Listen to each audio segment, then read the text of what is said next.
driving out to my office. So I'm actually right across the street from the city building on the public Wi-Fi. There's Elaine. We all set then, Pam? Give me 1 second to get YouTube going.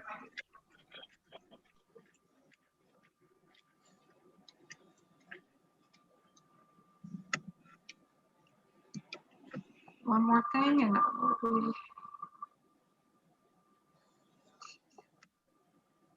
Give me 1 second.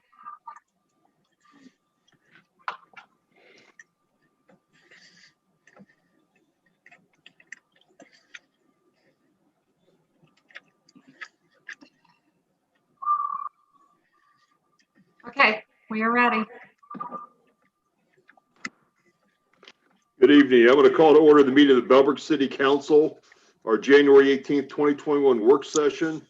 And first off, I want to thank and acknowledge those government employees and government contractors and thank them for taking time from their Martin Luther King holiday to work with us this evening. At this time, can we do the Pledge of Allegiance? Everyone, please stand. I have a flag. Then hold it up. There you go.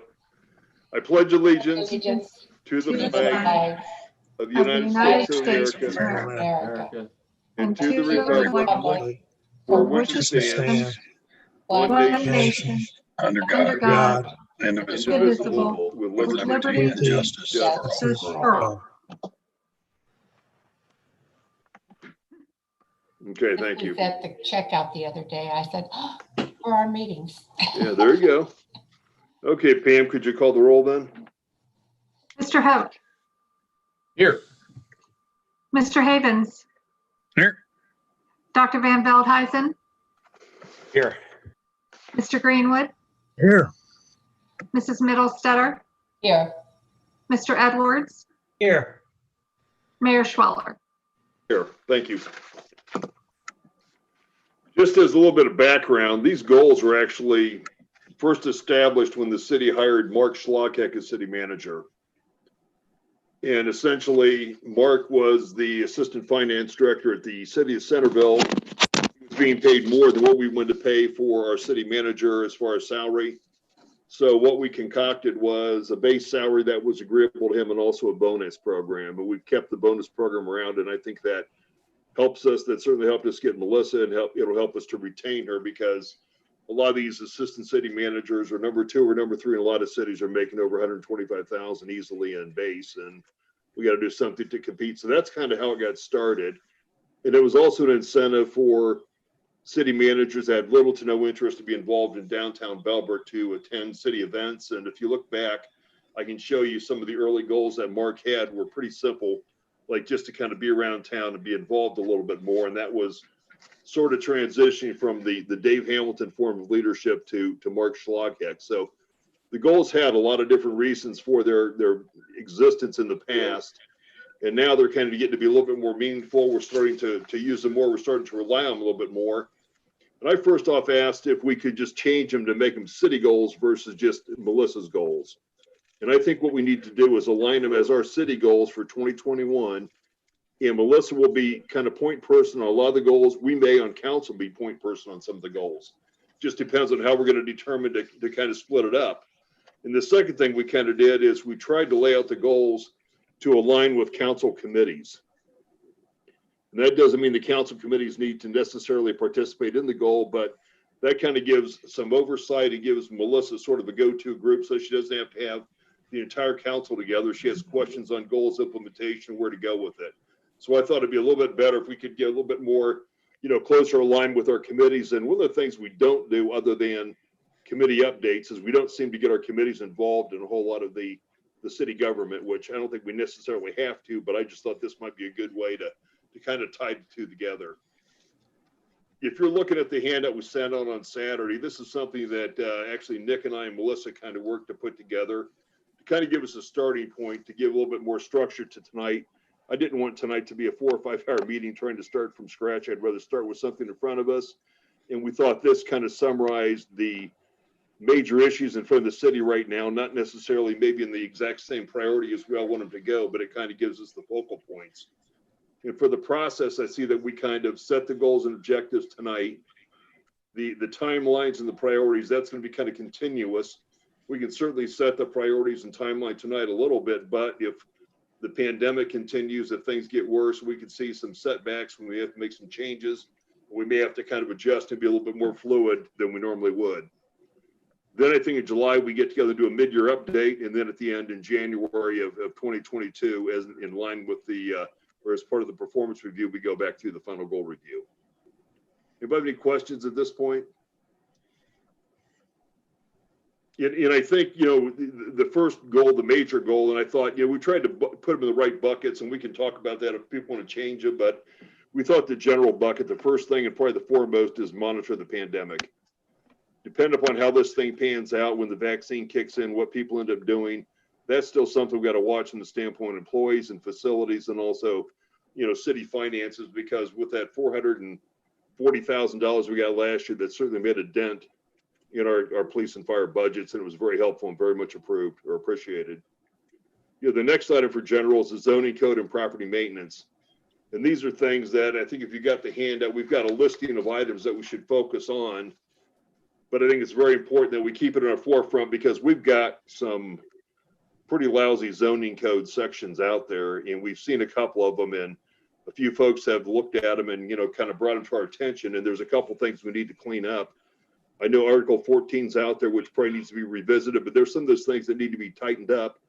And I'm not sure if it's a goal or something that's done the ordinary course. I thought it made sense to put it as a goal, because it's not going to be necessarily day-to-day operations. I think some of these things you need to just take a, you know, block off a couple hours of time to get into them, to read what's out there right now, think about it, and then see some of the feedback we've gotten. You know, under the financial, couple things there. First is there's been a lot of talk about the CIC. I think for that, we need to talk about our timeline, where we're going with it, how much of a priority it is. And I know that at least 2 members on council would like to see a levy on the ballot to support police and fire, make them self-sustaining. So I think we certainly should look at the levy projections and decide when to go before the taxpayer. I don't think now is necessarily a good time, but we can certainly talk about and map out when is a good time.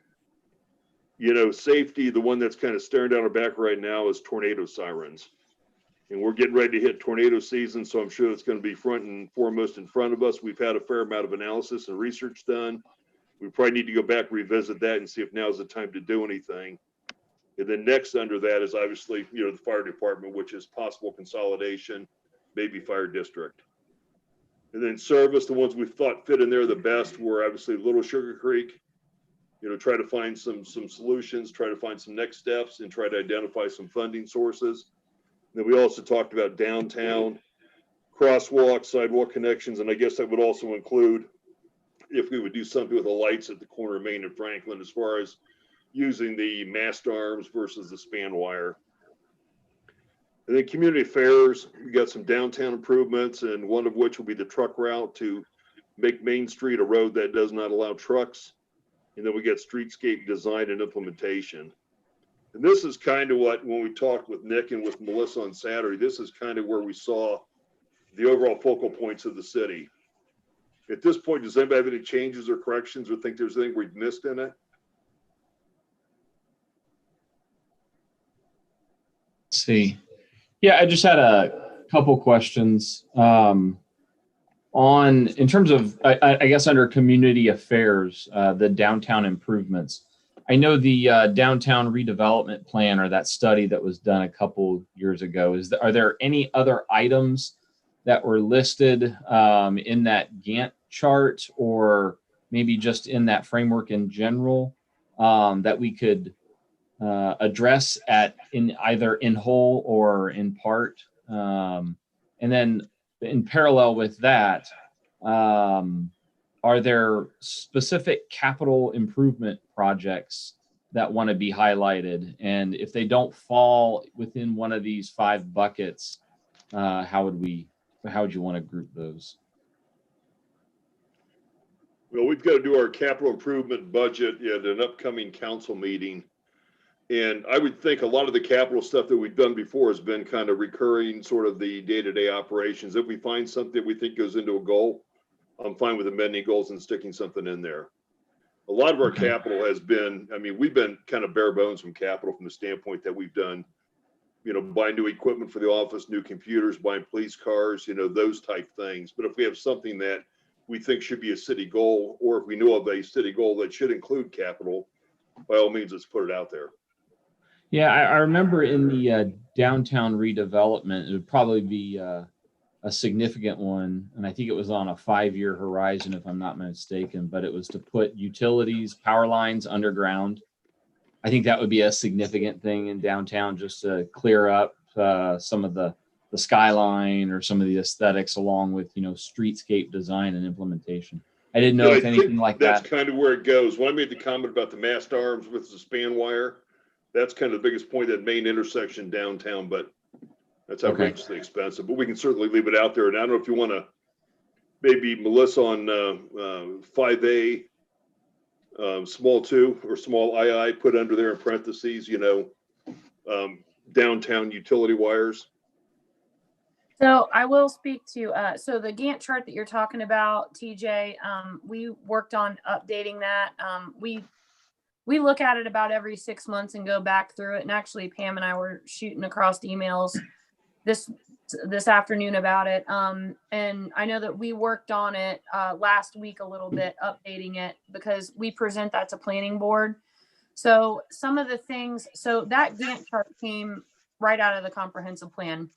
I took the comprehensive plan, and every single task that was in the comprehensive plan, I put in a Gantt chart.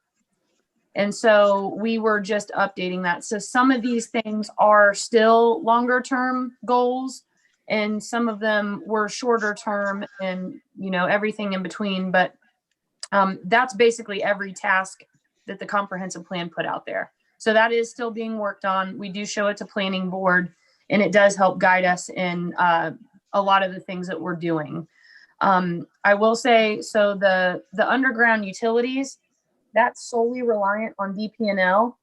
And I know that Sugar Creek, I actually, there was a conversation I was involved in with Barry, and they were talking about the utility lines up Wilmington, and they wanted to try to get that cleaned up. And everybody wants to do the same thing, and it's not really a priority for DP&L. So they're the ones, they're their electric transmission lines. So I don't know how involved we can get on there, other than just trying to influence that being expedited. I'm going to jump in here.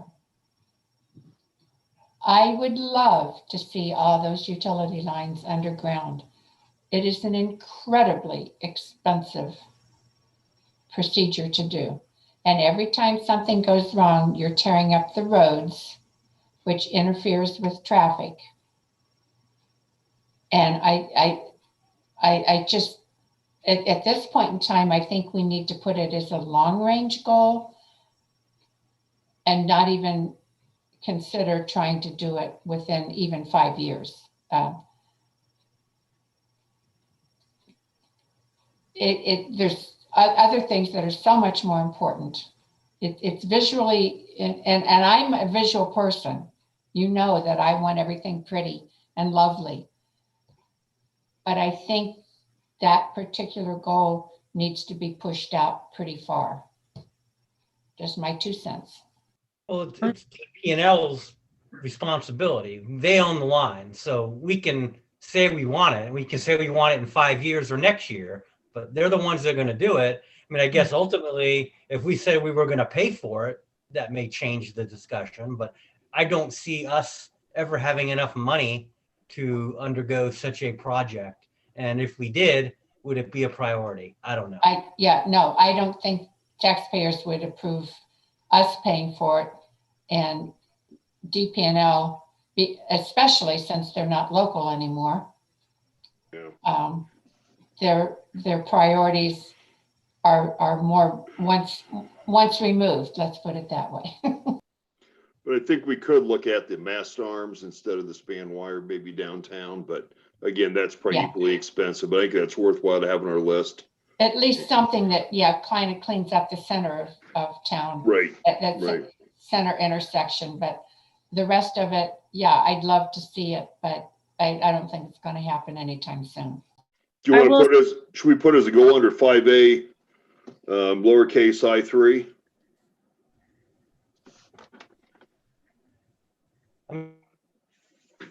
Say that again, please. Do we want to list it as a goal under 5A, triple small I? Or mast arms, you said? Yeah, we would put maybe Main Street and Franklin Street intersection. Yeah, I think that kind of comes under the Yeah. streetscape design and implementation though. sure. Yeah, Well, I think it may be a separate one because it's just a very specific yeah, intersection. yeah, because it's a specific spot and it depends on DPNL again. We don't control it. If we don't I- control it, I said that one as just an example. I just didn't know if there were other capital budget items that were projected. Like Melissa, I can't remember if you said it was going to happen this year or next, but the Franklin Bridge replacement, that's going to have an added sidewalk. I'm not sure of all the aesthetics. Is that something that could be listed under goals, or is that just a capital budget item that's going to be tracked? I mean, that will be a goal because that's a big project that needs to be managed on behalf of the city, but that wouldn't be a goal until that funding year comes up. So we're doing some engineering right now for it, preliminary engineering, but so there's going to be some ongoing work up until the fiscal year that funding becomes available, but it is listed on the capital budget. It was last year out to where it would occur. So we'll see it as it gets closer and closer. And then managing that project in that year that it occurs would be a goal. Yes. Okay. What year was that again? It's fiscal year 23. Okay. They keep moving it around. So it's a hard one to follow, but I believe it's fiscal year 23. Okay.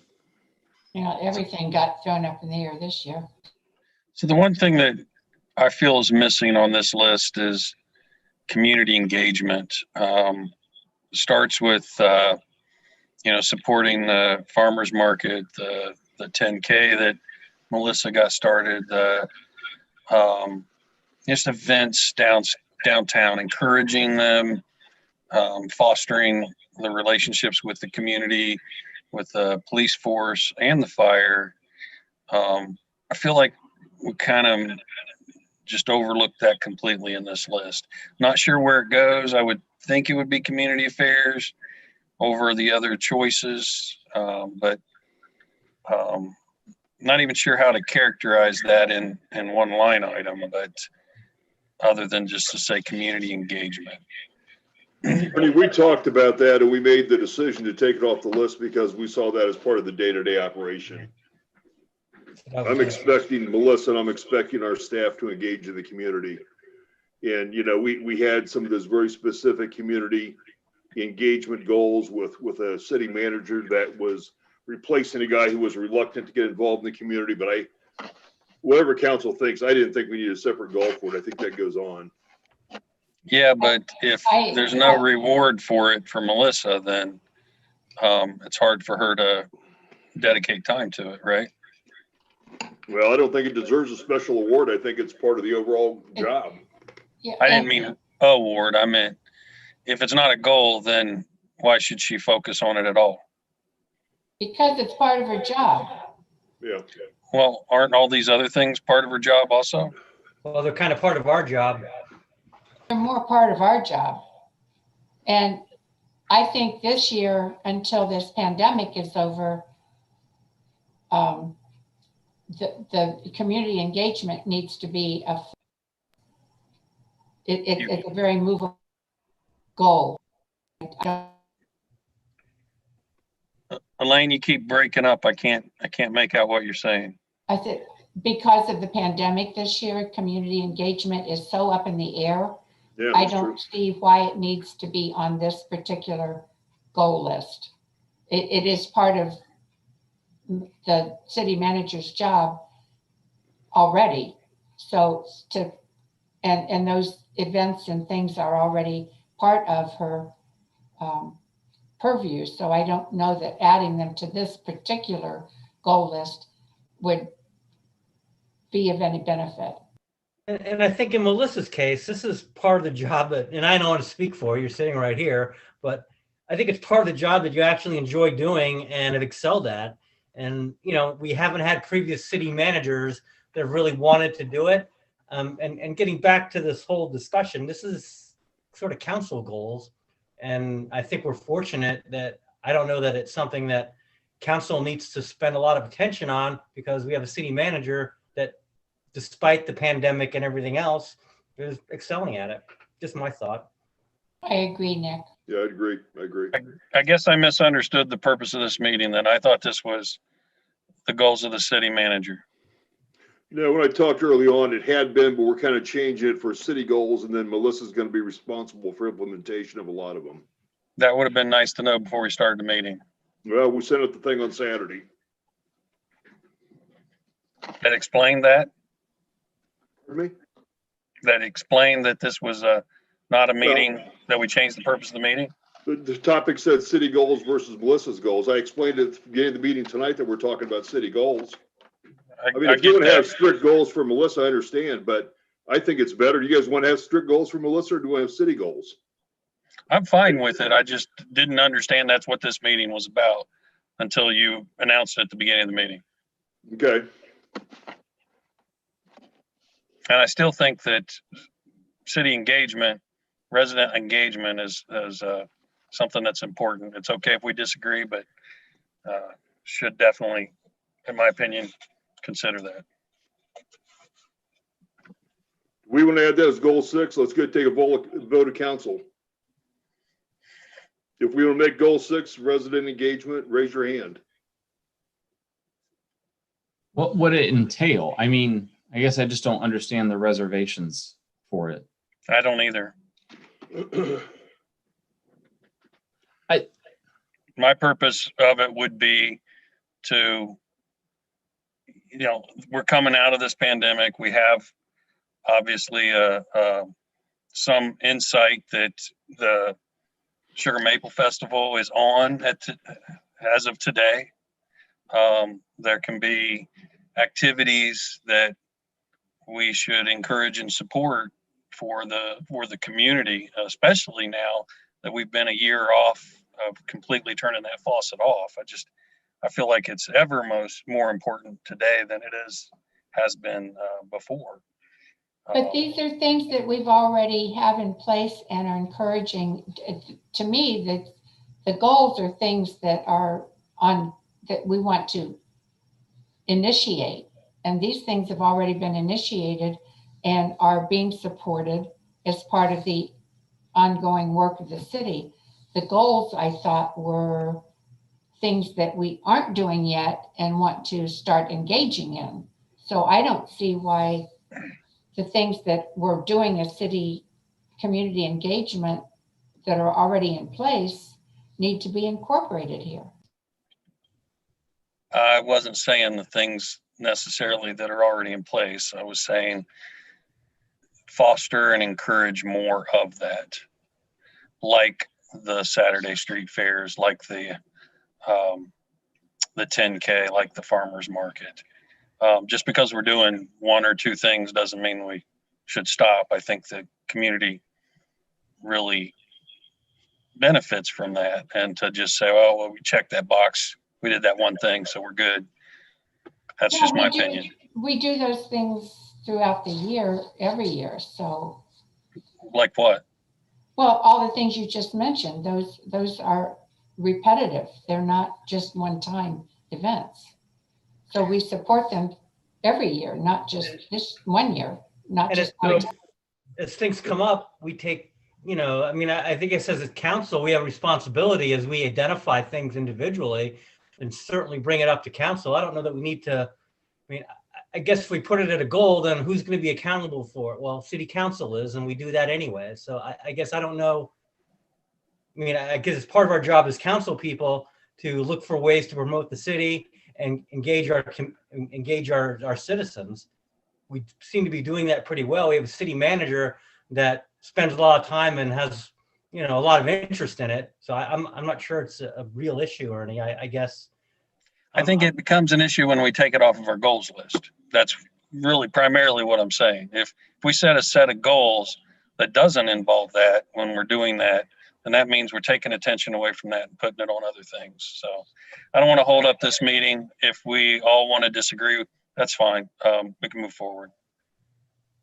Well, I mean, let me ask this question though, from a standpoint under community affairs, instead of just community engagement, could we say something to the effect of coordinating with other community organizations, such as the Chamber, Planning Board, Sugar Creek Township, things like that? Melissa talked about our meeting about collaboration. If you want to put it as a collaboration goal, we can do it. Melissa's going to do it regardless. Yeah. If it reminds us, to Ernie's point, if it reminds us to keep it in focus, we'll leave it out there. I'm fine with it. We've had meetings, when Mark was here, we did quarterly meetings with folks, community. That it's been an ongoing thing. Right. I took the goals as being things that we weren't doing and needed to continue to focus on adding to our list, not the things that we're already doing and are part of our to-do anyway. So That's actually a really good example, Elaine. The quarterly meetings went away, and I think we should bring them back. Well, they went away due to COVID. No, Yeah, they didn't go away due to COVID. COVID. We didn't do them in 2019. They went away before COVID. So we can ask, but we don't control the other entities. And you're right. I mean, I think, Ernie, to your point, I think the meetings were valuable. COVID or not, they were valuable.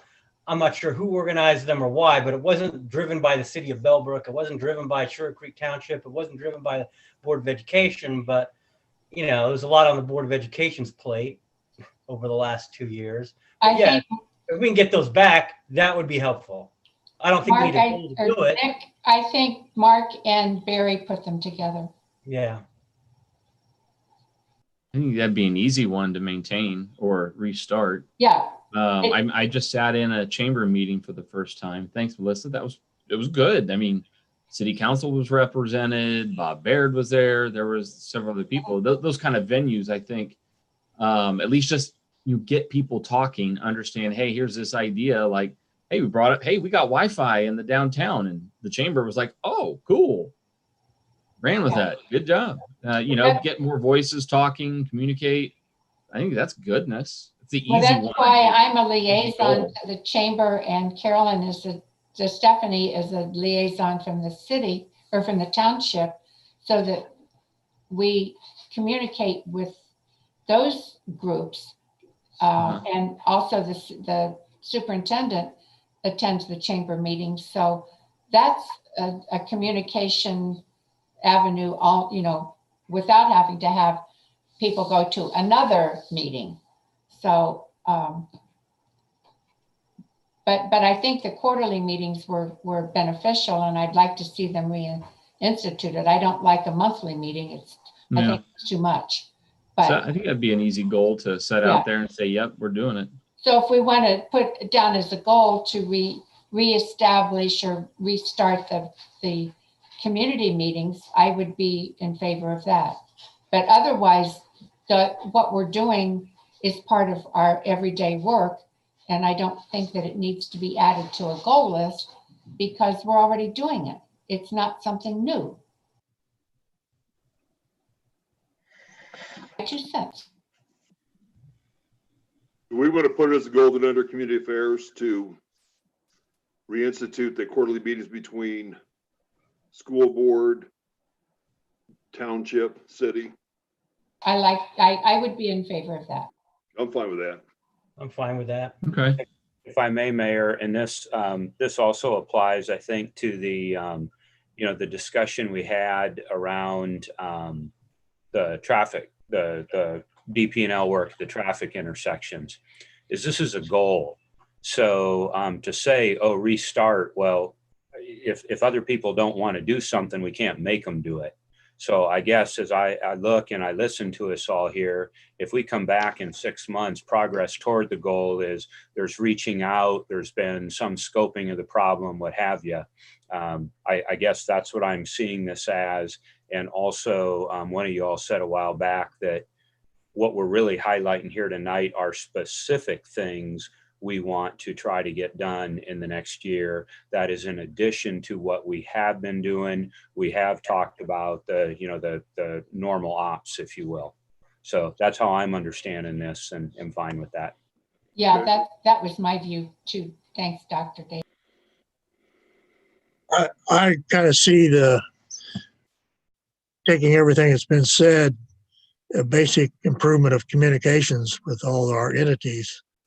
And Melissa has a meeting scheduled here pretty soon with all the different businesses, I think. You have a description on that, Melissa? I mean, that's things like that, improving communications and getting our ideas across the whole scope, I think is kind of what we're talking about. If that makes sense. Yeah, I get you, Forrest. Because, if you don't communicate it, nothing happens. I mean, that's a key to a lot of this stuff. I agree with that. I know Melissa puts a lot of effort into it, and I don't want to see that fall off or for us to think that the status quo is adequate. I think that that's a really important thing, and growing it is something I think is still important. So as an aspect of Melissa engaging all of the different organizations within the city with the quarterly meetings with the township and the school district, I just think that is should be an ongoing priority that we should look to improve, not just consider as good, because I think otherwise it can fall off the plate. And it isn't something we've been doing, in my opinion, adequately enough. Supporting as a whole on city council. I'm not saying Melissa wasn't doing it adequately enough, but I don't believe that. I believe we can do it a lot better. And especially if the council's supporting of it. I think it's been distracted because of one, the levy, and two, the pandemic.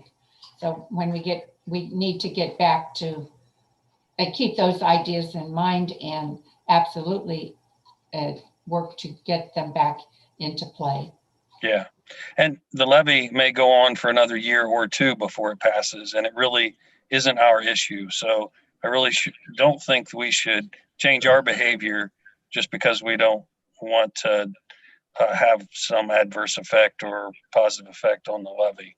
And I'm not saying that. I think that the attention from the school district was distracted because of the levy work. It wasn't. It was. just fell off. Well, I've actually heard several times we don't want to put a levy on because we don't want to distract from the school getting their levy. And We've always done that. That's always been a guideline of that we cooperate and alternate our levy. Well, at the point where it's failed 3 times, I think we're doing the community a disservice to continue that. Wait, and I'm not sure I understand. Doing a community a disservice by not putting on our own levies? As my understanding, we don't want to put a levy on until the school levy passes. That may be 5 years down the road. No, I don't think that. I don't think that's the case. I don't think we want to. You're right. I don't think we have any say as to whether or not a school levy does or doesn't pass. I think we have always taken the position that we don't want to compete for taxpayer dollars with the schools. That being said, we haven't really had any need to put a levy on. And if we really needed to put a levy, I mean, from my position would be, I don't really care what the school's doing. If we need the money, we need the money.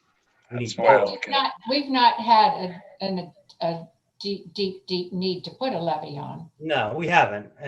But I don't know that I think we've just tried to be sensitive to the fact that taxpayers only have so many dollars in their wallet, and we go out the same time that the schools go out, it just probably weakens both our causes. But Yeah, the ongoing levies, the next one that comes up is the general fund levy, and that's in November of 2022, and that's without going for new money. Everything else is continuous.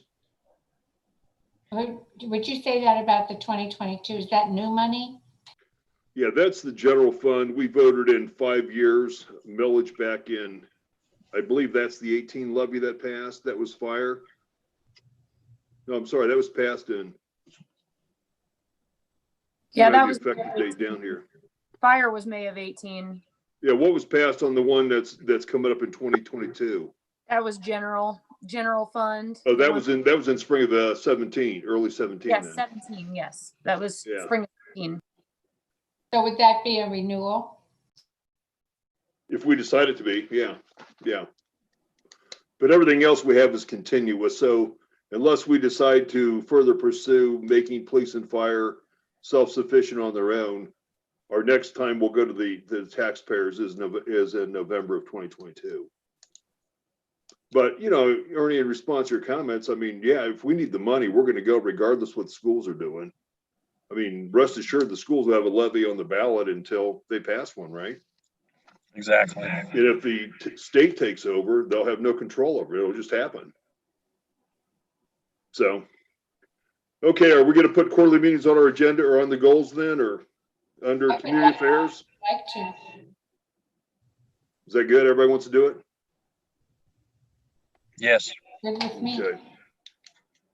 So under community affairs, make that as item B, 5B. yes,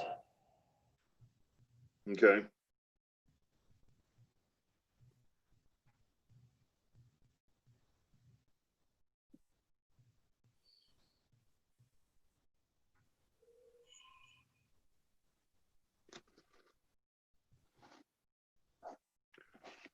Are we missing anything else out there? I'm not sure that I agree with everything on the list, but as far as adding things to the list, I think I can't think of another item. Okay, then let's start the talk. What do you want to take off?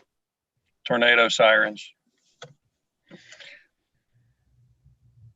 The reason why is because we already have a very effective system in place. Many cities do it. I think it's absolutely silly for us to consider installing tornado sirens, but it's a very expensive undertaking, and it's a duplication of something that most other cities have realized aren't necessary. I sort of agree with Ernie on that, although we get people that send emails and wanted to see it happen. So, I mean, I've always tried to be sensitive to what you're saying. You're right. Technology has changed to the point where blasting a noise through a siren in the middle of the night when people can't hear it anyways doesn't make a lot of sense. But, you know, if that's what our residents want, which I'm not convinced that they do, but some of them do, some of them really do. And, you know, I don't know how to respond to that. I think there is a small portion that does. Yeah. I agree with both of you, but I think we had a presentation, or I think Daryl McGill had done some work a couple years ago with regards to it, didn't he, Melissa? We still have that in our files. And he had a very cheap, low-cost option on using some existing horns and sirens or something in the city. And I think what we need to do is just look at it one more time and put a nail in, decide if we're going to do it or decide if we're not going to do it. I think that's wise. There was somebody, I don't have it at my fingertips, but one of our residents did quite a lengthy. Yeah, we've got a couple write-ups on it, yeah. And it sounded very convincing, but I have to agree with Ernie on this. I think the technology has gone to the point where it's for the cost benefit of what, because what it would do, what it would cost, and the benefit of it, of people actually hearing it, especially in our demographic. That's not demographic. It's not the right word. We're down in a hole. We're at the bottom of valley. For people to be able to hear it, and the way homes are built these days, you don't hear stuff way out, those kinds of things. So I have to agree with Ernie. I think it's the cost of it doesn't warrant doing it in light of the fact that the current technology has so much better ways of alerting people. I think Daryl McGill's proposal or his research centered around, it was very inexpensive, but it didn't hit all areas of the city. And I looked at right away, if you're going to do this, especially when you're dealing with people's lives, you can't have something that may work and may not work, or some areas might hear, some areas might not. Right. And it was, if I recall, a few years ago, it was over $200,000. It was a lot of money. Yeah. And I don't know. I don't see spending that kind of dollars on something that technology is pretty much overtaken anyways. But yeah. I probably what I was proposing we'd look at, didn't he present us a low cost option at the end? Yeah. I thought it was like $15,000 or something like that. And I think maybe worthwhile to go through that. I don't think I'm agree with you guys. I don't want to spend $200,000 on sirens. I get it all. But he seemed to present what he thought was a low cost option. He went on some field trip and met with some supplier, some vendor who did this stuff. And I don't know if it's fact or fiction. We never really followed up on it.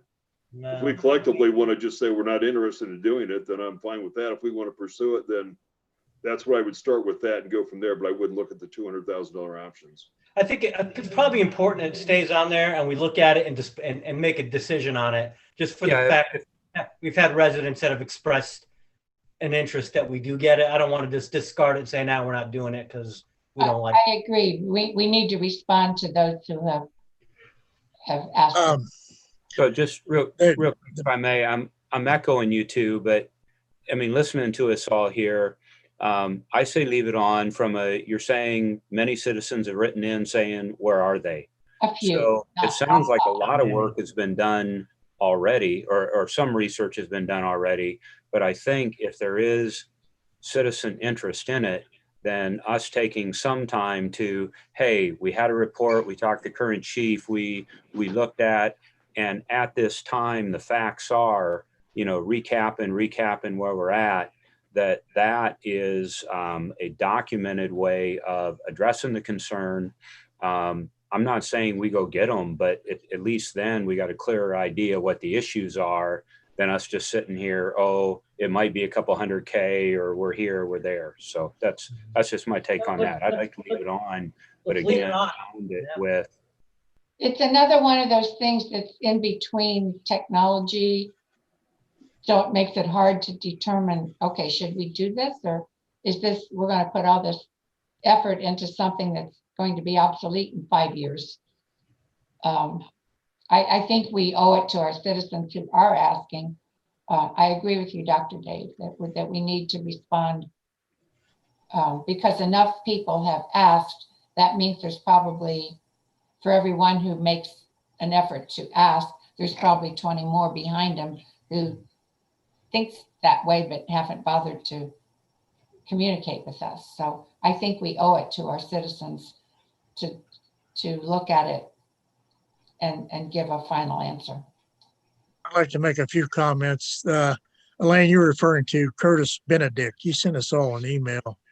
He's an emergency management student. And just a few days ago, I've been in conversation with him over the past several months. And he's really good. He's really taking his schooling seriously.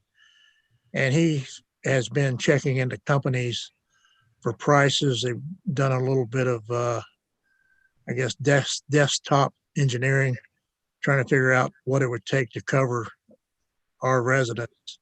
Mm-hmm. And the latest quote that he gave me just a few days ago, I was going to bring this up at the next meeting, but a few days ago was $50,000, 3 brand new sirens to cover the city the way it's supposed to be covered. And that would be for bringing it from the ground up. And then it would also be available to be hooked into Green Central to turn them on when they're needed, which is, has been an issue with some of the different systems. And it's turned on with radio signals.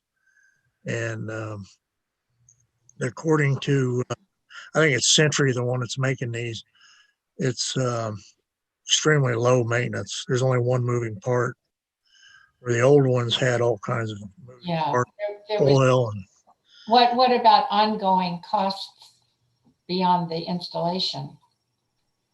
well, like you said, as long as the motor's running and there's really no other, you don't have other than maybe an inspection to make sure everything's there.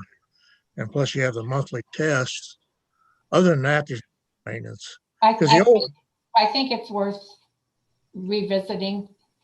Yeah, let's put it on the agenda and get the information. It doesn't have to be done next week, but I mean, I think definitely it should be a goal, and let's make a decision on it, you know?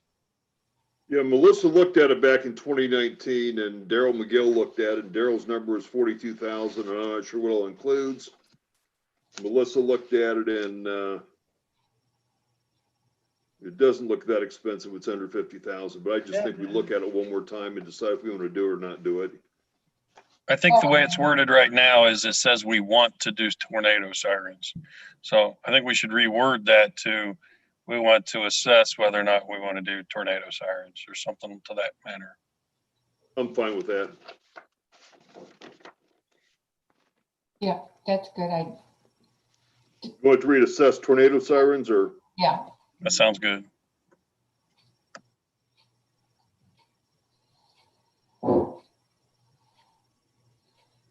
Anything else we should remove from the goals?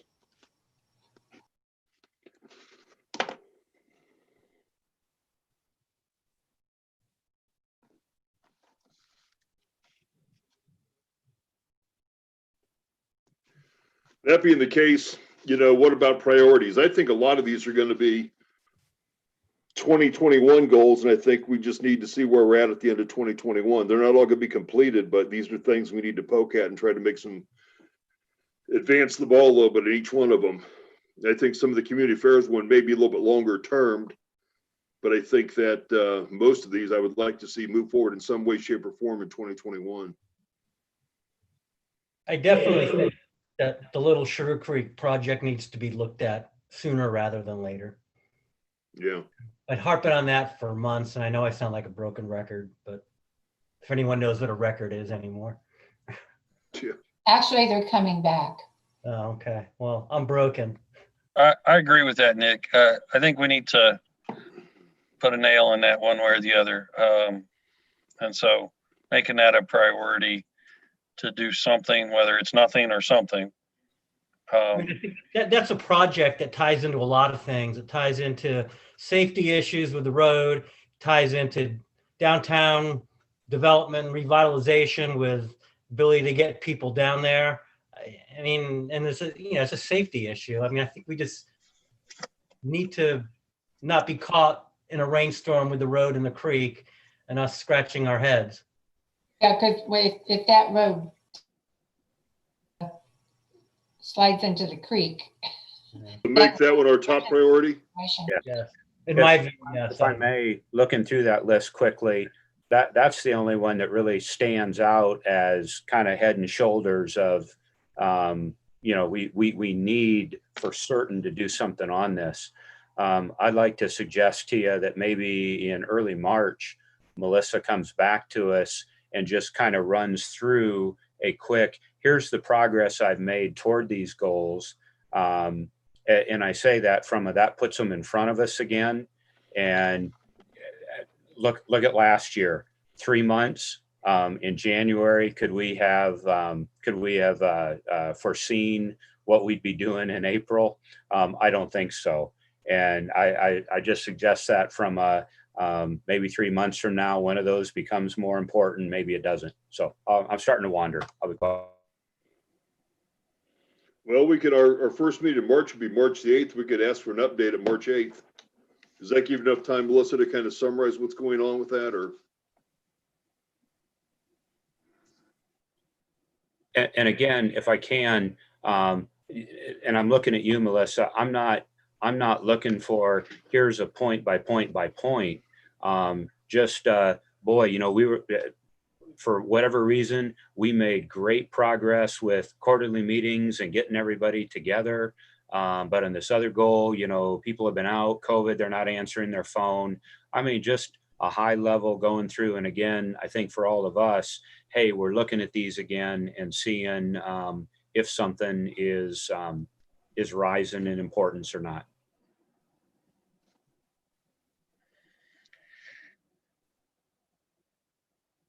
I think we can all agree on that.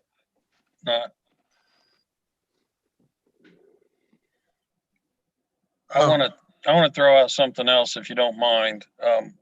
Maybe I'm a little bit slow on the trigger on this, but I think we're doing a great job of updating the zoning code and the property maintenance code. Maybe we're doing a great job on enforcing it. I just don't see it.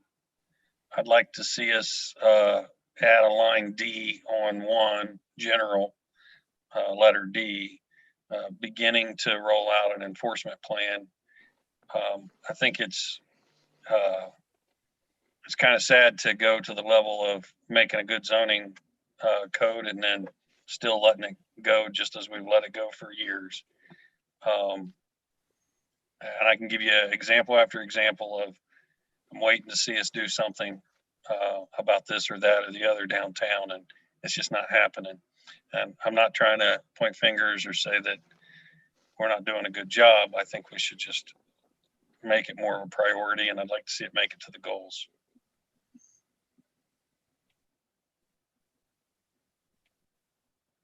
Discussions, everybody okay with that? Yeah.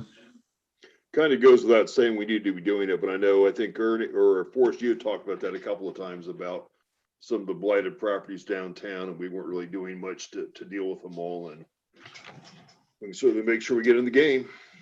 We just need to make sure we have the right code and right laws and regulations to be able to enforce. I think it's more important that we have our codes and everything in line before we try to start enforcing, because the codes that are citywide, as we said, we need to have specific codes for downtown, the old village, as opposed to the rest of the city, because they are two very distinct neighborhoods. Yeah, and I think Ernie was saying in enforcement of codes. And I think we've seen some things that are slight, subtle, you know, scope creep and nuances like, well, how is that happening? And I just don't think there's really anything. It seems like it's just free range right now. There's certainly a trend in our downtown of erosion. And I think whatever we can do to stop that trend would serve us well. Well, I think we need to have our codes tight before we start trying to enforce. No doubt. No doubt. I'll give you an example. I think that's more important to make sure that we have a really solid code before we start trying to. Yeah, we can't end up in court on every single thing that we try to enforce, which is what's happening now. Well, I agree with that. But 15 months ago, we passed a sidewalk ordinance that clearly lays out what's a problem and what's not. And every square of sidewalk in downtown is almost in violation of it. I was really surprised that we passed it, but it's one thing to pass it. It's another thing to just let it exist. And I think we really should be moving forward on it at some level. At a minimum, trying to get business owners and residents that have sidewalk in violation to get it fixed. Well, I agree. It's a sensitive issue. I mean, you know, businesses, it's a financial issue for businesses. You know, you've talked about wanting to attract businesses. Well, I'd like to keep the ones we have, and keeping the ones that we have means being a little bit sensitive to the fact that we're asking them to put out a lot of bit of money to fix sidewalks. Not that they shouldn't, they should. And yes, we have things to enforce it, but it's a balancing act. It is a balancing act, but you got to put one thing on one side to have something to balance it with. And I don't think we really have any level of enforcement going on. Maybe I'm wrong. Well, And- we and we I'll send be out glad to- letters, Melissa. We sent out letters to every single property owner. Forrest got one because he called me about it. Get that fixed, Forrest. Yeah. We're gonna have to Well, evict no, you. this was a big alert. We're gonna Look kick you out. off council. One of the things that's really a big problem with sidewalk repair is that people can't get concrete contractors to do small projects. Donna Seeger Lawson was facing that with one square in one of her sidewalks. They won't come out for a small project. So we need to look at how we can facilitate getting those things fixed and help people find resources, because the market doesn't respond to small little fix-it projects. So I can be helpful there. Can I I- definitely know companies that will go fix one square. So Yeah, if you wanna and I was encourage just them gonna call me. say, you have to go with some of the smaller guys doing it. I know I had a little work done a year and a half ago, and he did a small amount, but we had to go with someone who would do that. And then we actually had somebody who got the letter call in because they're gonna be moving and they're not sure that with weather, if the sidewalk's gonna get fixed, but they already like found a contractor to do it. So there are guys in this area that'll do it. Okay, So, well, but maybe we can, that's yeah. information that I had, that it was very, very difficult to find somebody to do very small projects. Yeah, but there are some local companies doing it, so. It'd be And- helpful if we and- get a list of the names who are doing that. Yeah, I Just think like we Ernie should said, do just that. Put it out there. That's good to know. Yes. And and the other I- thing on code enforcement, not necessarily on sidewalks, but one of the problems we have is trees growing over the sidewalk. And we sent out letters on that a couple of different times. And I know, Nick, you may have been on council when one of those events occurred. I know, Elaine, you were. And at that time, the council was not interested in pursuing folks who didn't cut the tree limbs. And we didn't. I think we need to do that. We sent out one or two letters, and what's the follow-up after that? Where our zoning code, I don't think, or property maintenance code, I don't think we provided a remedy. I just think we said you have to do it. And so people didn't do anything, and the council decided, and Mark said, you guys want to chase it? What do you want to do? And council was not interested in pursuing it at that time. That was not the concrete. I get it, Ernie. You talking about the concrete on the sidewalk. This was the tree branches overhanging the sidewalk. Yeah. Yeah, I use that as just an example. I think there's a number of Yeah. things. That's a great second example. I think the council would be in support of not letting it go now. Maybe I'm wrong. I think we need to enforce that, at least the tree hanging over that's not a big fix. Yeah. Well, I'm think, okay with leaving enforcement out there. We'll just try to focus on that. We're not going to be able to enforce everything tomorrow. We've got some problems in the zoning code and property maintenance that need to be fixed first. Yeah. Before we can really go after something. Otherwise, we're going to just be playing in court all the time, which.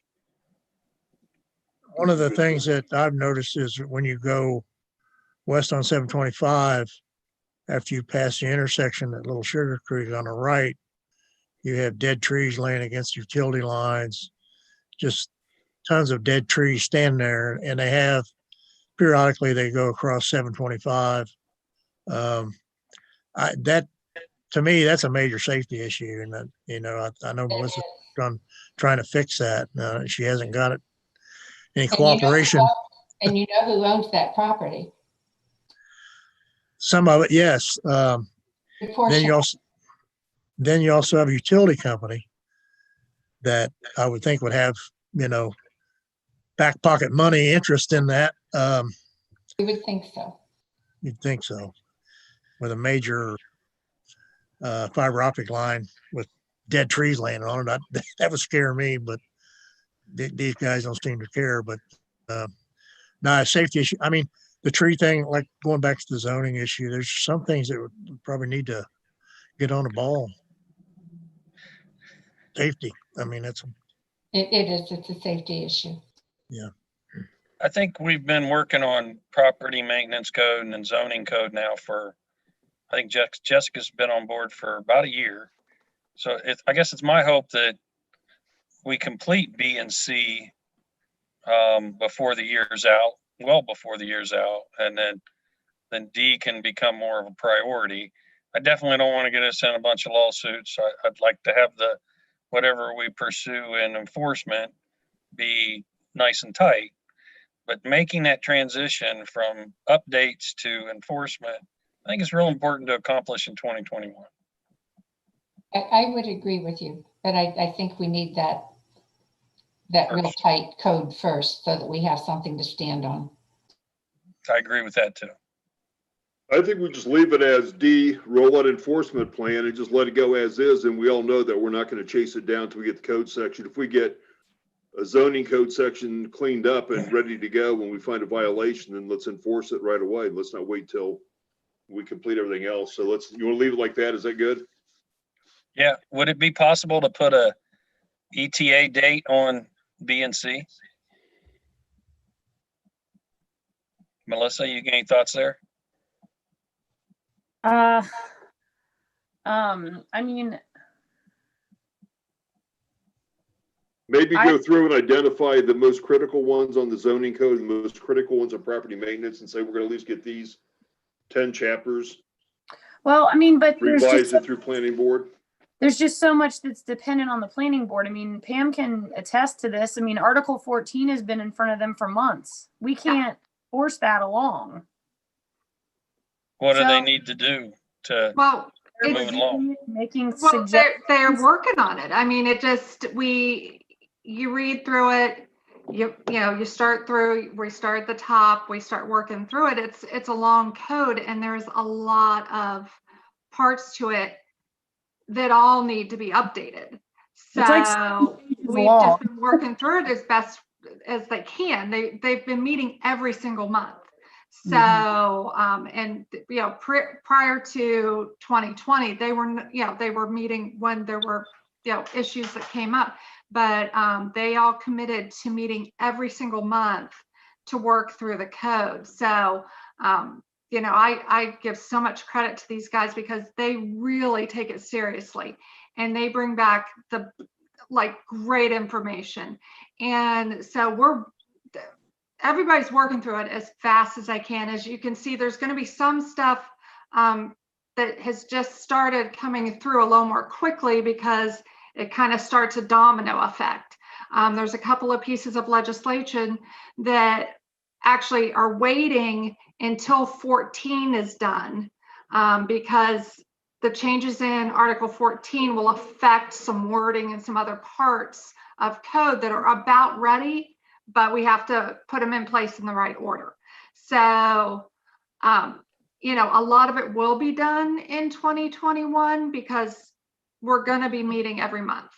But I can't definitely say that we will be all the way through all of the code by the end of the year, because we don't know until you start digging into it how long it's going to take. So, I mean, would you say we're 10% done now or 30% done? I'm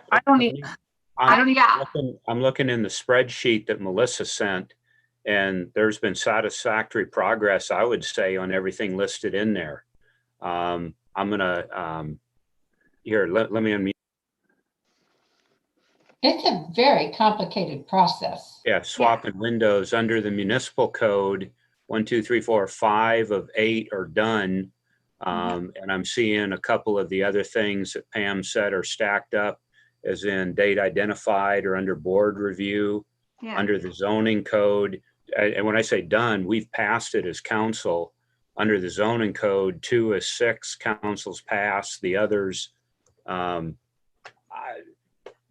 guess we could set target dates, but again, maybe coming back in a couple months or updating that spreadsheet. Take a look at it, not on the phone, because I assume you have the same issue I do with tiny print. But I see this stuff moving along and see how it's coming to us. There's several layers before it gets to us. So our property maintenance code, we've done a complete rewrite on it, a complete rewrite. I mean, that's Jessica, Pam, and I rewriting the whole thing, cross-referencing it, rewriting the whole thing. It takes a lot of time.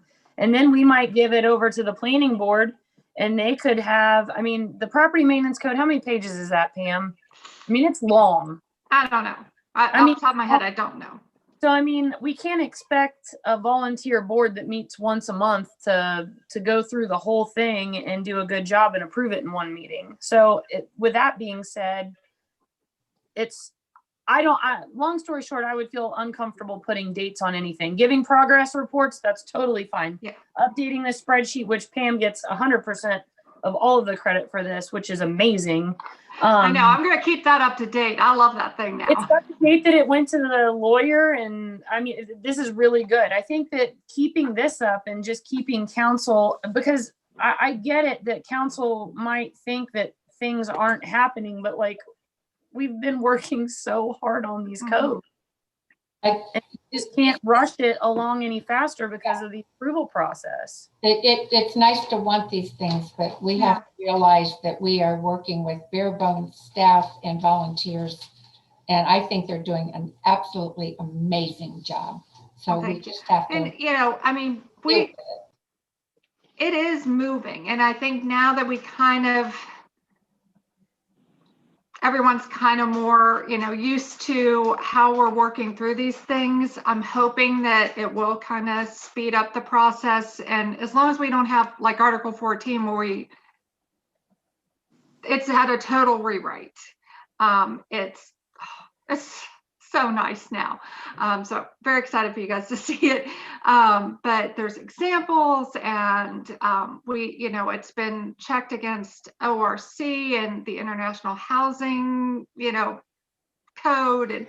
And so there's so many layers to it. So, but I think as long as we don't have like sections of it that are just so extremely in need of an overwrite, the smaller things I think will start coming through faster, but we, you know, like Article 14 is crucial.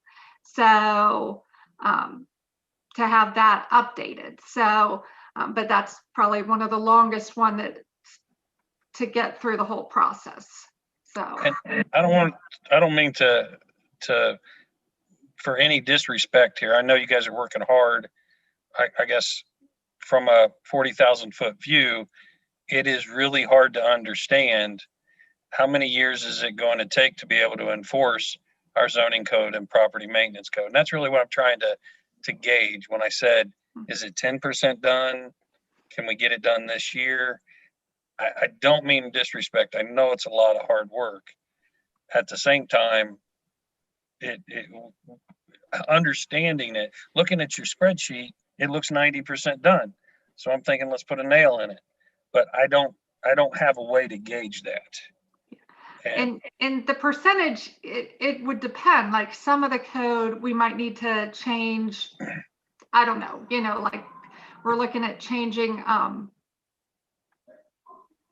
no, I can't even think, but like the size of something. Okay. Oh, the RVs and commercial vehicle, you know, really defining what's a trailer, what's an RV, what's a commercial vehicle. So, but that, you know, that's happening very quickly, getting to the board. It's going to come to you guys soon because we're only had to change a couple little words to it. Whereas 14 has basically, you know, was everything, you know, every word in the whole thing and every drawing and, you know, to get it to align with the comprehensive plan and everything that's been approved and coming down the line. So to give a percentage, that's what I'm just saying. I can't give a percentage because some of the code doesn't require the work that others does. But we can start as soon as these come through, like with, what's one I'm thinking of? So when the sign code stuff comes through, we can immediately start enforcing that. And when Article 14 goes through, or we have the vacant property registration that's going to be coming soon. As soon as that's approved by you all, that'll go into place and it'll start being enforced right away. We don't have to wait for the whole code, yeah, or the whole property maintenance code to be totally redone before we can make steps on both parts of that. I can follow what you're saying, and I definitely can appreciate it. I guess I'm sitting here at a 40,000 foot view, and a resident is at a 100,000 foot view, looking at it, going, "How long do we have to?"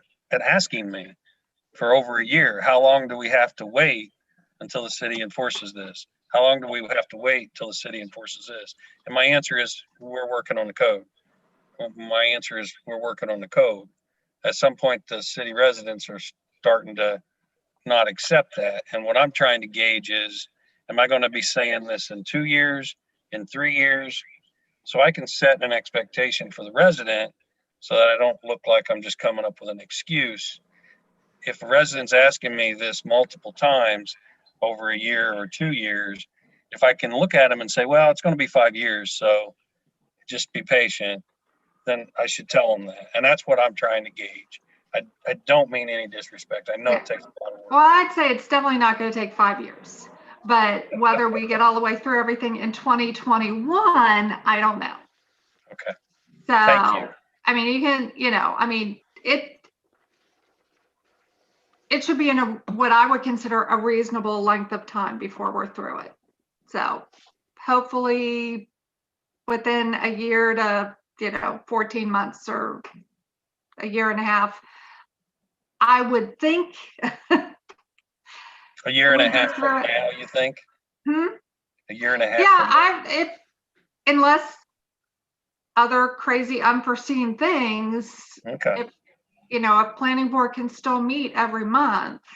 And I've been telling them for 12 months. So really, had I told them, look, it's going to take 30 months to get through this, that might have been a better answer than, hey, we're working on it.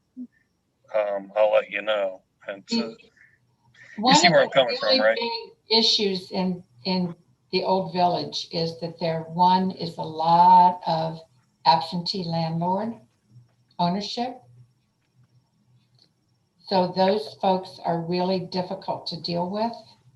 And the other thing is that a lot of the folks who own their properties are in the lower income levels and can't afford to do a lot of expensive repairs. They should do some cleanup maintenance.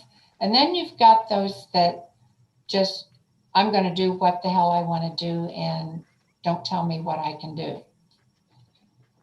And those are the ones that I think are the worst offenders.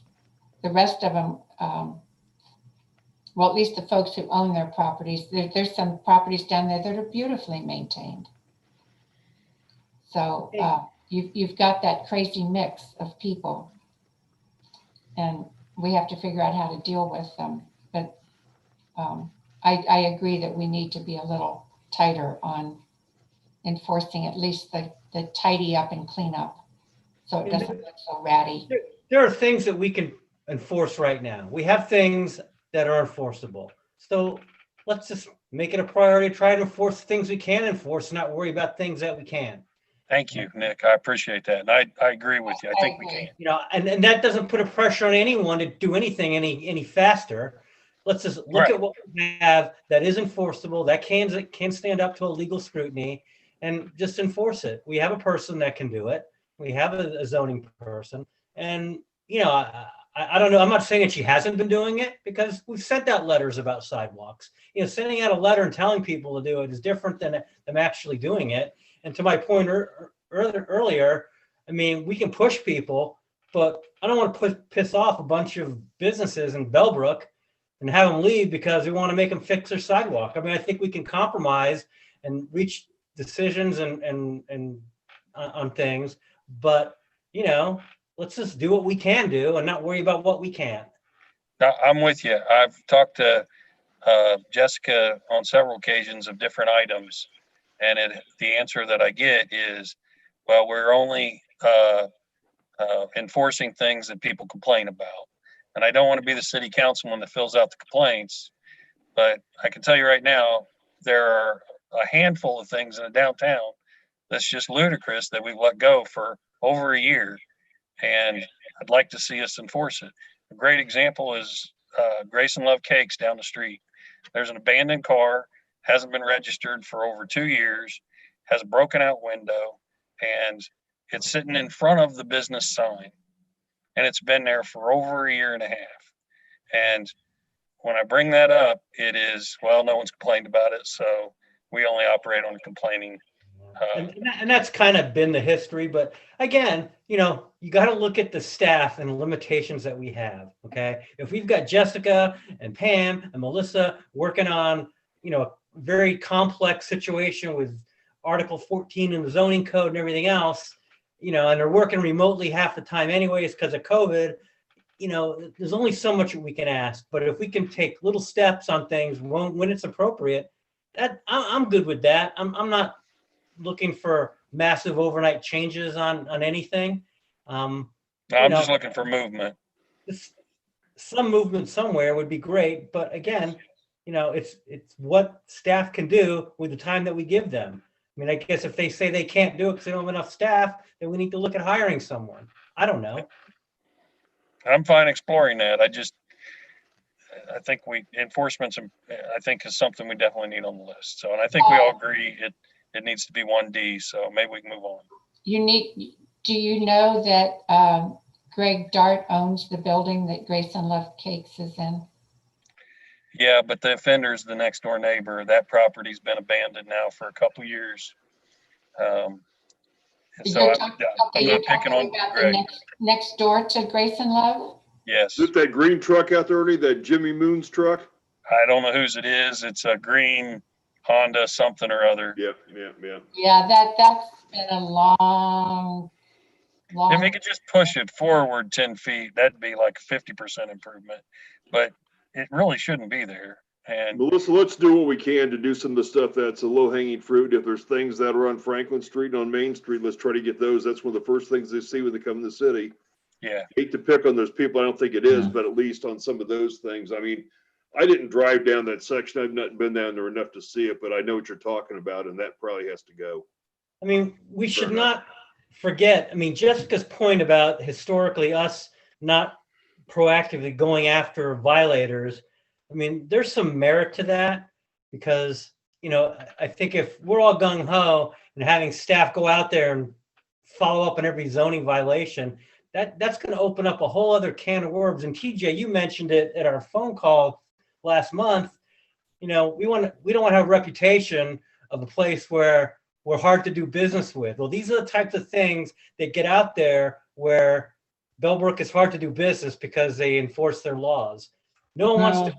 We don't. I would differ than that. I would say for every voice that's obstinate against cleaning something up, there's 1,000 of voices that want to see it cleaned up. Yeah, I was at the meeting with Greg Dart 2 Novembers ago, and there was half the room that were siding with him, let your building be a mess, and the other half were saying, clean it up. So, it just depends on who you want to listen to on certain days, but I think we can kind of do both. I think we can enforce, we can do some things, we can change our code, and we can put ourselves in a position where at least we're not criticized. There's a large element of residents in Bellbrook that don't want government telling them what to do. It's everywhere in this country. Are you kidding me? Not just in Bellbrook. Yeah, well, we have a good proportion of them. Okay. but when it comes to basic stuff like pick up the trash in your yard, mow your yard, get rid of the vehicle that's rusting away and it's been there for 2 years. I totally agree, Ernie. Yeah. I absolutely. And Ernie, agree. spending 5 years on property maintenance, you think that those are common sense things that people would do, but they don't. Okay, No, they I have agree. 1,000 reasons they don't. It's crazy. Okay, guys, ready to move on? Yeah. We have 1D rollout enforcement plan. I agree with all the conversation we had. Let's try to get that stuff moving if we can. And Melissa, unless there's any real pushback on that, it sounds like that's something we can look into and at least make some progress in 2021. And on the updates, you've got 2 big albatrosses. One is the property maintenance, or the Article 14, and one's the subdivision regulations. And maybe we can get some of the other smaller ones kind of moved out of the way, but the subdivision regulations is probably twice as thick as Article 14, although Article 14's got a ton of depth and a ton of range in as far as the issues it covers. And we appreciate what the boards are doing and what you're doing, working with them, because sometimes I know from the planning board, at least my experience, every once in a while you feel like it's kind of thankless. And you work a lot on it and you try to put it together, and you know, they have the hearings and they have the citizen input, and sometimes it's not. Article 14 was a disaster, and I hope this time it goes much better. It probably will, but we had a lot of problems with it. So Pam, have you guys been looking at benchmarking any of these other zoning codes these other cities have? You mentioned semis, what's the definition of? I would think somebody already has that somewhere. Oh, yeah, that's part of what we do is we research, you know, and find, because we're not going to recreate the wheel if somebody else has already Right. written the same thing, Okay. but it still takes time to research and find those things and incorporate them. But yeah, we're totally stealing from everybody else. Yeah. Yeah, that one you can't get charged or sued over. getting back on the goals, does anybody have any comments on the timeline? I mean, I think like, you know, general, you know, we pretty much beat to death 1A, B, and C and D. I think the CIC, we have a future council meeting to talk more about it. I think that's got to be like maybe June of 2021. Levy projections, we got to start tracking that probably sooner than later, so we're kind of well prepared when we need to go to the ballot box. Did you say, I'm sorry, did you say June for the CIC? Yes. I think that's pretty straightforward. I've talked to some people at Greene County. They can provide us paperwork that gets us going. There's some coordination with the Greene County CIC. I think that's pretty low hanging fruit, actually. To establish it or put one in operation that's functional. Well, maybe that's, yeah. I mean, I hear what you're saying. We can get the forms put together relatively quick. That's not a problem. Yeah. But I'm saying just to understand what we're going to do, how we're going to get property in it, if we're going to get property in it, how's it going to get funded? Okay. I think I'm just talking a comprehensive package because I think we're going to get a lot of feedback on it because people are going to see it as taking taxpayer money and diverting it to something else that'll make downtown. Yeah, I think there's going to be a lot of discussion on whether it's something that we really want to do or not. Yeah, that's the big thing is, do we really want to do it? And that question has to be answered first. Or why wouldn't we want to do it? Yeah. Well, there's some good reasons. Okay. I would really like to have that discussion then, because I just can't come up with I don't want to put off that discussion any further. I mean, I think I've heard that being discussed now for about 9 months, and it just keeps getting kicked and kicked and kicked, and that's got to stop. I agree. It's getting kicked and kicked and kicked because I'm not sure we all understand. Because we don't talk about it. Well, we had it on an agenda night. It was a second agenda item when we knew we were going to run long, and it got kicked out again. We'll set up a whole hour for it in February. I'm going to stick my nose in here. The big question is taxpayer money going to individual private businesses. So there's no taxpayer money necessary for a CIC to get started. They can be self-sufficient. Well, 100%. when I asked the question, how is this funded? The answer was that it was the city money that went into it. I don't know who gave you that. But if it provides a return on the city, these conversations have to be had. We cannot say anecdotal statements and allow Bellbrook to continue on the same trajectory it is. It's decaying. There's nothing left. It's falling apart. We have light industrial and storage and violations. We're going to be an industrial park in our downtown if we don't grab the reins. We already have a body shop, landscaping business, a general contractor, another general contractor, a roofer. None of these businesses are even supposed to be in downtown. I can't just go to the highest bidder. We really got to get moving on this. If we had a goal of June for fully operational manned CIC, I can see that, but I think we need to make a decision. When you're saying a body shop, are you talking about the garage across from the park? No. Okay, who are you talking about? Talking about the one, I don't know the address, but it's 2 houses down from Grace and Love Cakes. There's a body shop down there? Yes. And I just the walked by landscaping, that area. I did not see a body shop. yeah, you got to look closely. The landscaping business parks trailers, dump trailers, skid steers in mud in their yard on Franklin Street. It's been there. It's a residential property that we have a landscaping business operating out. Well, Just we've two got, in February, let's go through our first February meeting to do capital improvements. We've got the second February meeting, CIC follow-up. Does that fit everybody's expectations? Okay. Yeah. Yes. And that's, Thank you. I mean, everybody in council is gonna have a good understanding of what's going on with CIC, why we're doing it, what money we're using and all that before we push the cart down the path, because we're gonna get more feedback than ever on something like that. So I think it's important we be educated. I've slowed it down a little bit. If I've offended people by doing that, I apologize, but I think we have to understand what we're getting into. We've had a lot of meetings. We had a lot of early sessions, a lot of work sessions. We're gonna have Pam or Melissa's review of January 25th.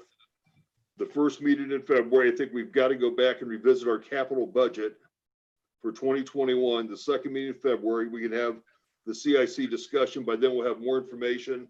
I've got a meeting with the mayor of Xenia. I know Melissa's gathered some information so we can put our heads together, see what we got and see what we want to do. Yeah, please reach Satisfactory or out. not? Yes or no? I would also recommend talking to Eric Henry at Greene County, and certainly the Yellow Springs CIC. We can bring Eric Henry in if we want to. I've been in contact with both of those regularly. Okay, you can give us the update then.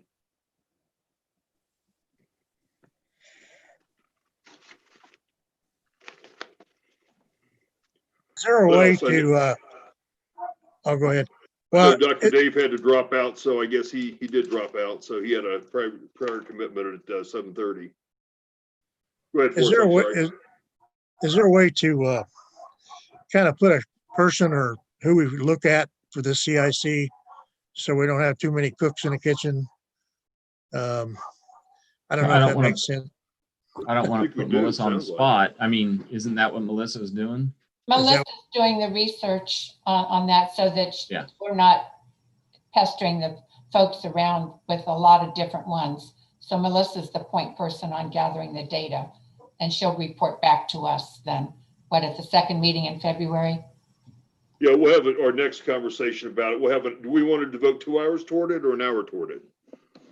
I've not seen what we got coming on in February. I know we do the police and fire reports and all that. We'll look at the agenda. We'll see what we can figure out. The agenda and figure out what we can do. Thank you, Mayor. I appreciate that. It might require a separate meeting like this one. Yeah, and that's fine. I'm willing to do that. Maybe we'll find another federal holiday to do it on. And I didn't want to, Mr. Mayor, I didn't want you to think I was upset or anything. I just didn't want to lose an opportunity to bring this topic into a firm discussion. Yeah, I hear you.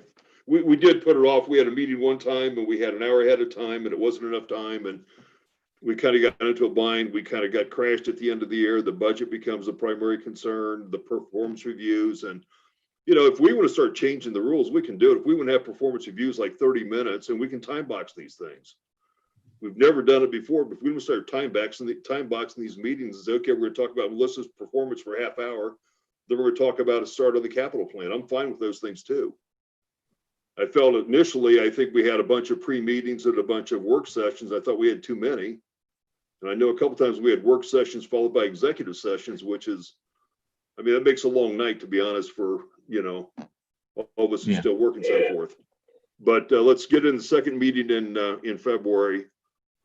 And we'll try to allow, you know, maybe an hour and a half for it and see if we can't box it in that way as a work session. Sound good? Yep. Thanks. Sounds real good. Thank you.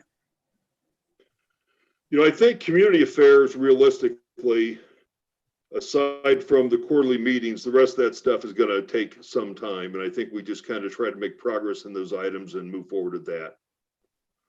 I think before we do anything with the truck route, I'm going to take it upon myself to go with either Forrest or Melissa and meet with Ernst Concrete and also to meet with Tom's Mulch to let him know what we're thinking about. And I'm going to give those guys an option to get in the game and come up with a solution before we all of a sudden put signs up and have everybody screaming at us, and then they're gonna bring all the trucks down Franklin Street and make a log jam and a disaster for our downtown Bellbrook. But in any event, that's something I think that will happen in 2021. Streetscape design probably ongoing, quarterly meetings, hopefully by mid 2021 at the latest. You know, Little Sugar Creek is obviously number one. We've got to hear something about that in March. The walkability, Melissa, you said you've already got some folks looking at some estimates on some of those things. So, I mean, is it fair to think in due course we can have that move forward and decide where we go? Yeah, two of these things are, well, there's actually a few things that are going to require money, like the Little Sugar Creek borings are really the next step. I've got a quote for that. I've got a quote for the engineering for all the downtown crosswalks and sidewalks that need to be installed to do the engineering and the engineer's estimates on those. And then I also have, I wanted to do an RFP for the streetscape design and implementation to see what that might cost. So I have some numbers for some of these things, which if council is agreeable to, then I can move forward with some of them. The sidewalks and crosswalks, I can slide that into our normal engineering. I might be able to slide that into our normal engineering, but I do have some estimates for some of these items that we can talk about. So would it be fair to say you could even put some timelines on when some of these things will come together? Yeah. Go ahead and do that what you can, because I think you'll be able to cover a lot in service and a lot in community fairs, and also the borings. That's in service anyway. Yep. What we not really talked about is the fire department. And I know that's probably something we got to deal with, and I don't want to push it down the road too far, but I would like to let our new chief get comfortable in his own shoes running the department. And we can kind of work on that. I would think, you know, summer/fall time, decide what we need to do. We need to bring the chief in on the conversations as the chief and not necessarily as deputy chief. And Jim Neidhart, it's nice to be in a conversation like that, especially when you're not going to be around when it all comes to fruition. But I don't want to let that one slide, but I do think that's something by summertime, because I think we're going to be kind of bogged down a little bit. If we get Little Sugar Creek moving, that's going to take up probably a disproportionate amount of time, and probably hopefully before rainy season hits, maybe not. Comments, feedback? I agree. Yep, I totally agree. I agree. What else? And I'll apologize for sending out short notice, Ernie. I didn't mean to offend anybody by doing it. I thought that it made more sense that it become a City of Bellbrook goals versus Melissa's goals, because I want us to adopt it, and I want everybody to be on board with it without just having Melissa come up with 25 boxes she wants to check at the end of the year. I just thought this is a great way to align the council. You kind of proved that way a little bit tonight, and at least we're all going forward and rowing in the same direction. I agree. Yeah, I'd just like to make a comment. I mean, I'm looking at these goals and I'm looking at where we are, and, you know, I'll have to give staff credit. I mean, I think we're ahead of the curve on a lot of it. I mean, we're not talking about things for the first time. Yeah, things aren't moving along as fast as maybe we all would like, but they're moving along. I think we're in the right direction. I think a lot of groundwork's been laid. I think these meetings are important because I think it brings everything back to the attention of council as a whole. So we know if we think things are getting pushed back for no reason, we have an opportunity to talk about it. But, you know, I think we're in a good spot. I think we're in a good spot, a lot of these. And I think in 2021, we'll be able to reach a conclusion on many of them. And if we don't reach a conclusion on all of them, that's okay too. You know, we've set priorities, and There's absolutely nothing on that list that is so critical that it's going to stop us from using our city. right. We need, the only thing that's possible is that Little Sugar Creek road will slide into the creek. And you look at what we have to work with. We're a small city with a small staff. The vast majority is in police, fire, and service. Only so much people can do. And, you know, I'm not making excuses for anyone. I don't need to. I think they're doing a great job on doing the things that they need to do. In addition to all this, they're running the city. Okay. You know, we're forgetting that's kind of a full-time job too. You know, we don't do any of that. and nor are we supposed to. But anyway, that's my piece. And progress has been made during 2020 on top of the pandemic, which absolutely threw a wrench into absolutely everything. So Yeah. I am mightily impressed with the progress that has been made in spite of the pandemic. Yeah, we had staff that were out sick, quarantining and so forth. So, I mean, it's been kind of it's tough on a small staff. Yeah, Melissa, maybe I'll ask that, we'll get together and maybe you can clean up this goals list a little bit, the timelines, kind of like we talked tonight. And if you guys want to, you want to have maybe the first half hour of our session on the 25th to kind of go back and put a nail in the coffin of these performance goals. We have them pretty much ready to go. Then we'll start moving forward on that. We'll use the second half of that meeting to discuss and evaluate Melissa's performance. Make sense? Yeah. Actually, we can do the work session before if we need to visit the goals, and we can do Melissa an executive session afterwards. How does everybody, would you rather do a half hour each one in the front end, or do we think a half hour is enough? Or do we want to do an hour in the front end or half hour in the front end to get the goals solidified and then do the performance review afterwards? I would like to separate them. I didn't hear you, Lane. You broke up. Sorry. I think we should separate the discussions. Okay, so let's do you want to do a half hour work session before the meeting? Would that be enough time to go through and just kind of solidify the goals? I think that Yeah. that sounds good to me. Is that good with everybody? I'm good with that. I think Melissa's performance evaluation, so I think it needs split up. Okay, we'll do the goals first, and then let's do the executive session for Melissa afterwards. Are we gonna have a super heavy agenda that night, Melissa? Do we know, or Pam, do we know at this point, or? I can't remember where we stuck them, Pam. I don't think there's one on the next one.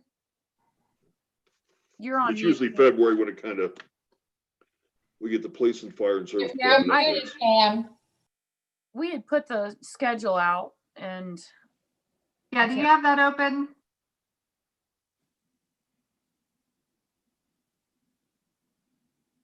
does it start next meeting, Pam? Off the Hold top. on. I'm not there. If it does, that's not too bad if we have one of those reports, because the time has been a lot less than it was when Scott Hall was here. I don't believe that it did because I don't feel like it was that narrow of a timeline because we just worked on that last week, assigning them all. I know.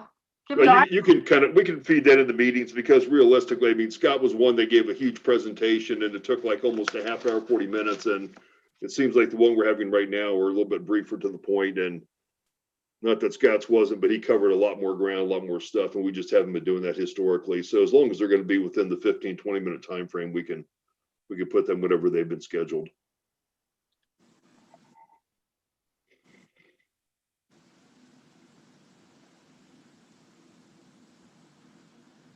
Anything else?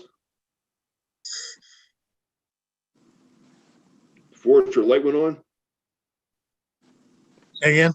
Your light went on. Do you have something to say, or I didn't know if you had a comment? Oh, no, Anything else to come before the council this evening? None, Mayor. Seeing none, I declare the meeting adjourned. Thanks a lot for your attendance. Thanks, guys. Thanks, Melissa. Thank you. Pam.